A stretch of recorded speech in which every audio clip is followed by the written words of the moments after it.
নেতানিয়াহুর সঙ্গে যৌথ সংবাদ সম্মেলনে ট্রাম্প হতবাক করা ঘোষণায় বললেন, গাজাকে অর্থনৈতিকভাবে উন্নত করতে চান তিনি, তবে কিভাবে তিনি এই উন্নয়ন ঘটাবেন সে বিষয়ে বিস্তারিত কোনো তথ্য দেননি।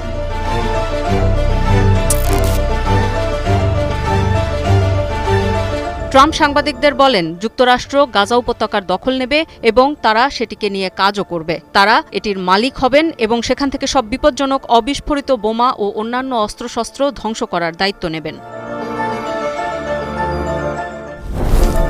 তবে ট্রাম্পের কথার পরই গর্জে উঠেছে সৌদি আরব। যুবরাজ মোহাম্মদ বিন সালমানের দেশ ঘোষণা দিয়েছে, স্বাধীন ফিলিস্তিন রাষ্ট্র প্রতিষ্ঠিত না হওয়া পর্যন্ত তারা ইসরায়েলের সঙ্গে সম্পর্ক গড়বে না।